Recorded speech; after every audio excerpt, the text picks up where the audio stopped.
ne méritait pas d'être amené au tribunal. Monsieur Moustapha Diakhaté,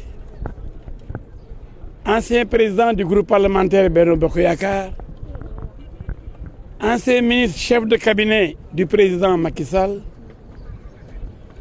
ancien ministre conseiller du président Macky Sall, a critiqué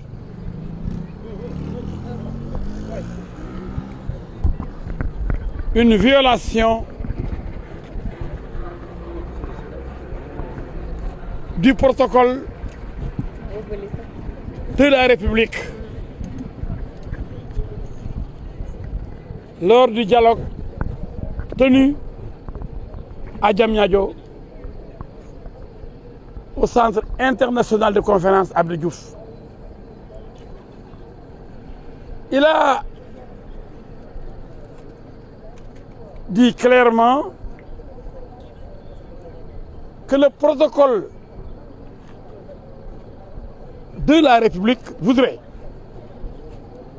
que quand il y a une cérémonie officielle,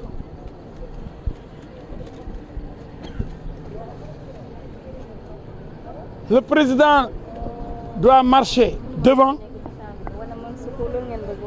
suivi par le président de l'Assemblée nationale, et le Premier ministre vient après. Alors qu'il a montré une photo qui prouve que ces trois personnalités ont marché côte à côte,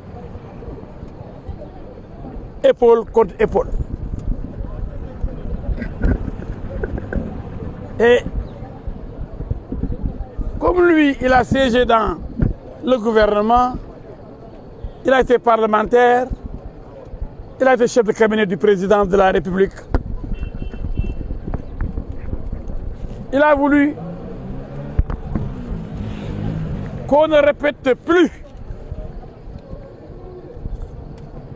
ses erreurs, pour ne pas dire ses fautes,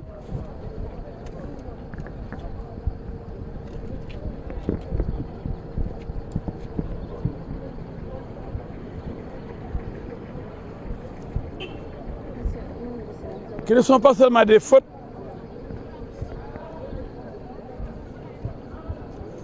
mais c'est en réalité l'élimination, la désacralisation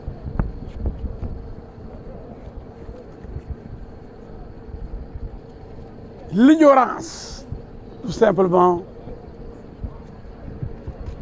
qui amène au non-respect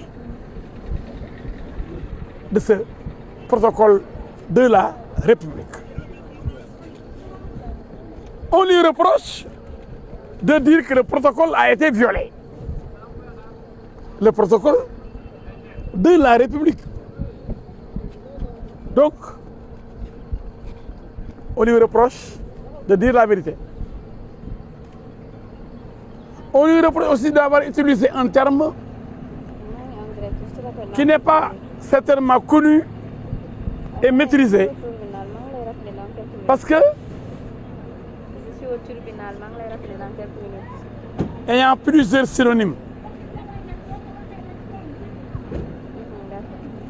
S'il vous plaît, madame. Oui, oui, je sais. Soit vous m'écoutez, soit vous... Oui, c'est la rédaction. Vous n'avez pas le droit. Bien. Voilà.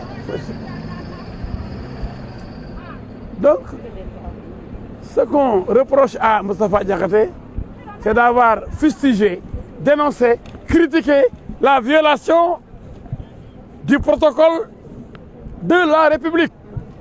Lui, en tant qu'ancien ministre, ancien chef de cabinet du président, maîtrisant le protocole. Et il est jugé pour cela. Et pour un mot utilisé après, gougnafier. Il utilise ce terme qui peut signifier, qui a beaucoup de significations, mais qui peut signifier, entre autres, ignorant. Et il explique que ceux qui ignorent le protocole de la République, mais c'est des ignorants. C'est ça qu'il a dit. Et pour cela, il a été poursuivi, envoyé en prison et jugé aujourd'hui. Pour cela seulement. Pour avoir critiqué et dire que ceux-là qui sont là ignorent le protocole de la République, il doit aller en prison. Il n'y a pas autre chose. Il est jugé aujourd'hui, vous avez assisté à l'audience. Ça c'est très clair, il n'a pas répondu aux questions des enquêteurs et aux questions du procureur, il a répondu au juge, au siège. Et il s'est expliqué très clairement. Je crois que tous ceux qui étaient là ont déploré la tenue de cette audience, qu'ils n'auraient jamais dû avoir lieu. Je crois que le tribunal a autre chose à faire que de juger des gens par rapport à des mots qui donnent lieu à plusieurs significations. Voilà ce qui s'est passé. Et Moustapha Diakhaté a montré que c'est un homme libre, un homme expérimenté, qui connaît l'État, qui a servi l'État à différents niveaux, à l'Assemblée comme au gouvernement, et qui voudrait seulement, et seulement, qu'on respecte le protocole républicain. Et pour cela, parce qu'il a voulu, il aura voulu, il a voulu qu'on respecte ce protocole, on l'a envoyé en prison. Est-ce que vous pouvez revenir sur ce qui s'est passé lors du procès, parce que d'aucuns évoquent l'insérénité du juge, et c'est d'ailleurs ce qui a amené le tiraillement entre la défense et lui sur la date qui a été retenue pour la délibération. Je vous laisse, vous, tant que journaliste, rendre compte aux populations, leur dire ce qui s'est passé à l'audience. Il ne m'appartient pas de revenir ici comme un journaliste pour raconter ce qui s'est passé à l'audience. Votre rôle, en tant qu'historien du présent, c'est d'informer le public, l'informer, lui donner des renseignements par rapport à l'audience. Vous pouvez revenir sur le tiraillement entre la défense et le juge par rapport à la date retenue pour la... Non, il n'y a pas de tiraillement. Le juge avait déjà donné une date, le 25 juin.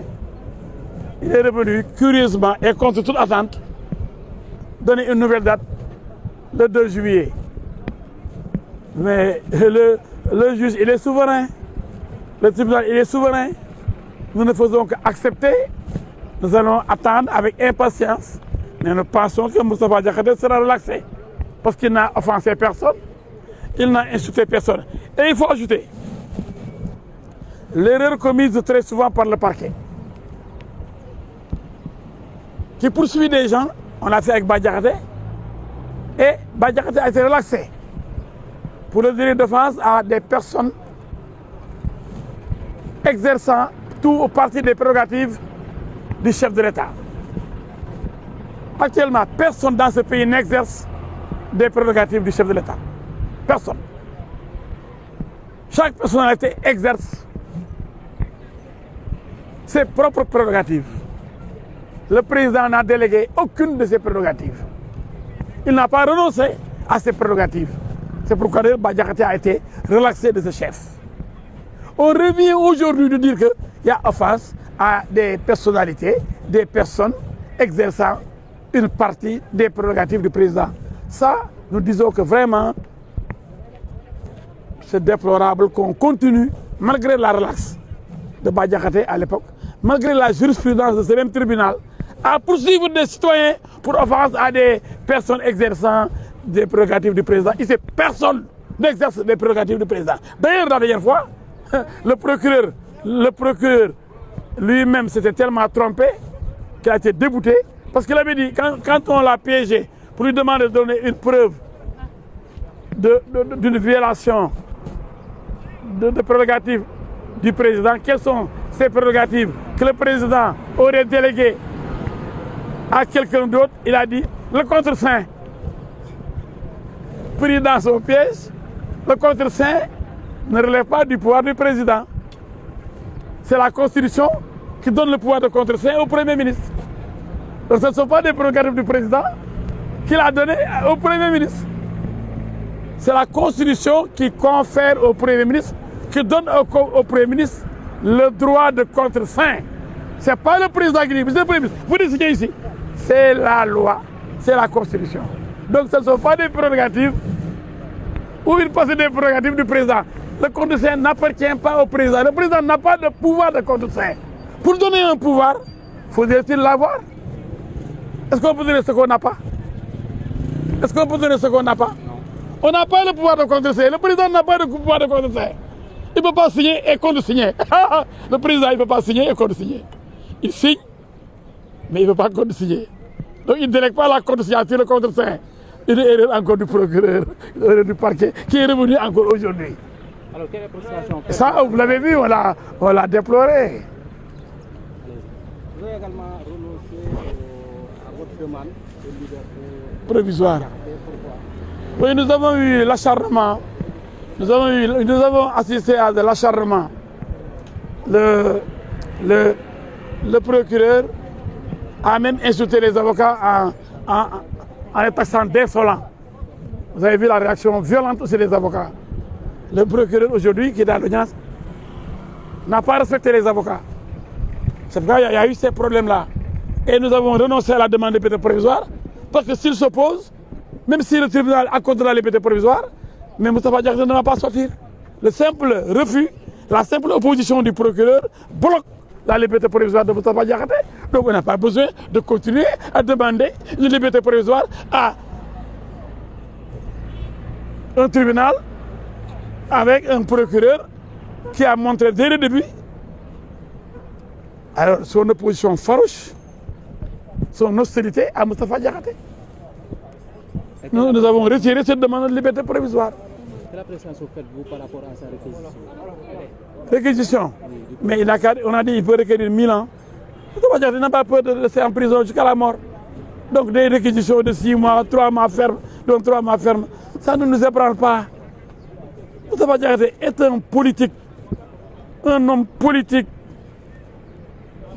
formé, expérimenté, un vrai politique qui a été député, président du groupe parlementaire, ministre de cabinet, ministre conseiller, et qui a renoncé à des postes comme inspecteur général du PDS, qui a claqué la porte du PDS, qui a été exclu de l'APR parce qu'il s'était opposé au 3e mandat de Macky Sall.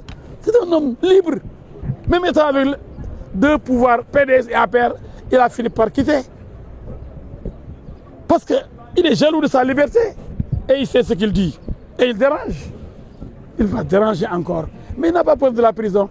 Personne ne peut l'intimider. Il avait dit à l'époque au procureur, envoyez-moi à l'instruction, retenez-moi ici 1000 ans, ça ne me dérange pas. Alors, moi je dirais tout ce que je pense. Personne ne peut emprisonner la pensée. Personne ne peut emprisonner la pensée.